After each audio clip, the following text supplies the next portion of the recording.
Hello everyone. Today we will see a topic on central venous pressure. In this topic, I will discuss about what is central venous pressure means, why it is important, and how it is measured. So let's begin. So what is central venous pressure?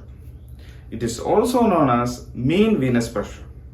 It is the pressure of the blood in the thoracic vena cava near the right atrium of the heart and can be used as an estimation of preload and the right atrial pressure. Okay, so if you are seeing in the X-ray, the central venous catheter, the tip of the central venous catheter is reaching to the end point of the thoracic vena cava. Okay, the superior vena cava, and the entry point just to the end, the middle of the entry point of that right atrium. So let's imagine if you can measure the end point of the thoracic vena cava pressure, so we can get an estimation of the mean pressure of the venous system, okay, and just the filling pressure of the right atrium, because it is at the door of the right atrium, okay. So it is also mentioned it's a preload of the heart, okay. Preload means what? The load or the pressure just before the systole. So if you how much amount of pressure it is reaching to the heart just before the systole, okay, and it is the filling pressure of the heart, right side of the heart, okay. The normal CVP is ranging between 3 to 8 millimeter mercury and or the 4 to 12 centimeter water. So we can see a difference between the millimeter mercury and the water, centimeter water. It is millimeter mercury is 3 to 8 and 4 to 12 centimeter water. So next we can see the indication or uses of the central venous catheter. This is used for the intravenous access, especially difficult peripheral access, for the CVP monitoring, and the central venous oxygen saturation monitoring or sampling, infusions of irritant substance, for example vasoactive agents, chemotherapy, parenteral nutrition administration, like that, and renal replacement therapy for the dialysis purpose, and transvenous pacing, okay. And what is the contraindications of inserting central venous catheter? If there is an obstructed vein, or thrombus or tumor, overlying skin infection, burn or other disease process, hemorrhage from target vessels, or uncooperative patient, of course, femoral access can still be used in the following situation. If the patient is agitated, we cannot sedate the patient. So the better way to reach the central venous catheter through the femoral access, if possible. Okay, and if there is coagulopathy, respiratory failure, raised intracranial pressure, we cannot still proceed with this. Okay.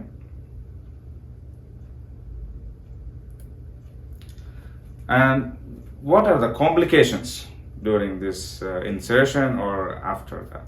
So let's split it. Immediate complications.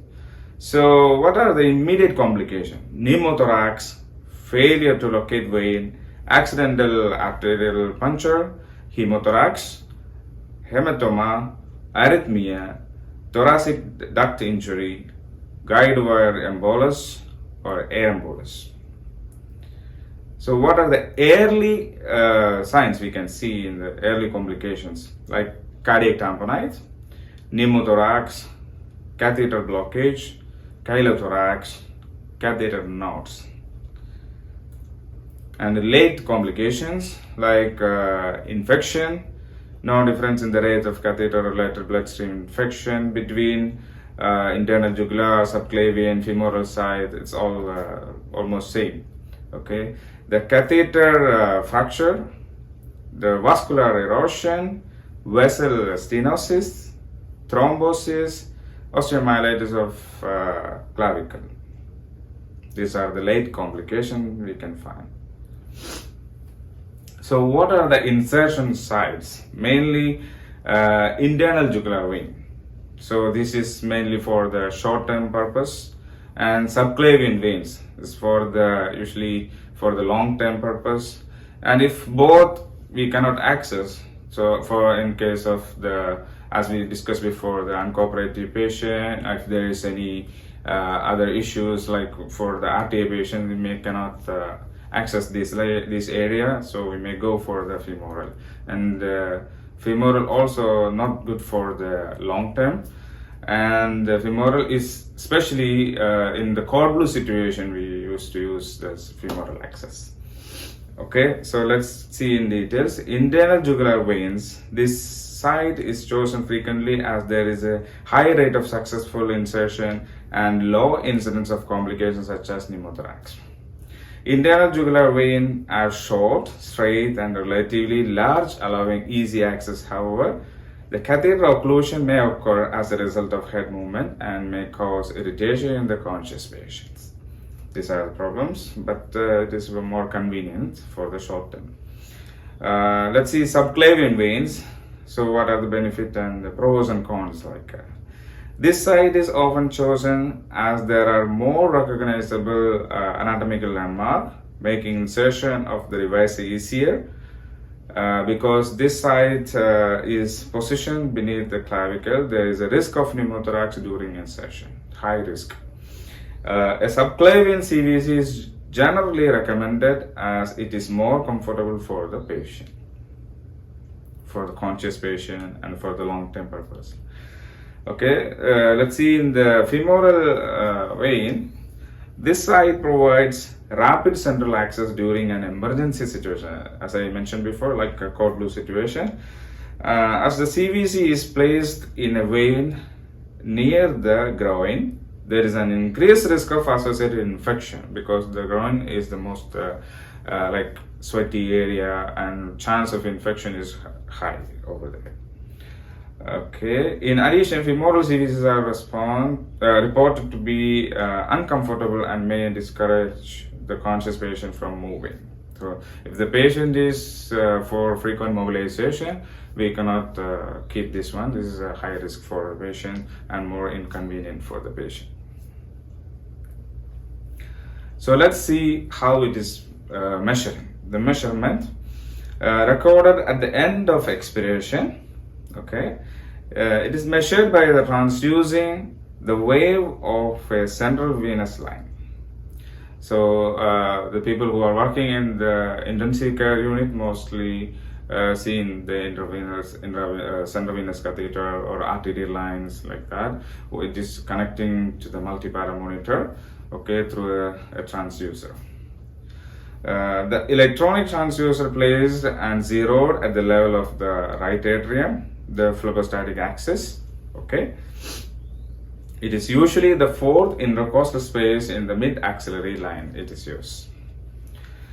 So let's see the CVP waveform. Okay, we can see in the monitor CVP waveform. It is like this, as we see in the picture. A, atrial contraction. Okay, C, closing and bulging of the tricuspid valve. X, atrial relaxation with the downward movement of the tricuspid valve during the ventricular contraction. Okay, V, the passive filling of atrium, tricuspid valve still closed at that time. Y, it is the ventricular filling with the opening of the tricuspid valve. This is the waveform of the CVP. So next we will see factors affecting central venous pressure. The factors that increase CVP that include hypervolemia, if there is fluid volume high in the patient body, forced exhalation, tension pneumothorax, heart failure, tricuspid regurgitation or stenosis, pleural effusion, decreased cardiac output, cardiac tamponade, mechanical ventilator with high PEEP setting, pulmonary hypertension, pulmonary embolism. And factors that decrease CVP that include hypovolemia, deep inhalation, distributive shock. To conclude, Understanding CVP is essential for managing critical ill patient as it provides valuable insights into their hemodynamic status and help us to make informed decisions regarding fluid management. This is also important to maintain infection control practice to keep your patient and yourself safe from infection. So thank you so much for your time. So if there is any question, I will be happy to explain you in the comment box. So see you soon with the next video. Bye bye.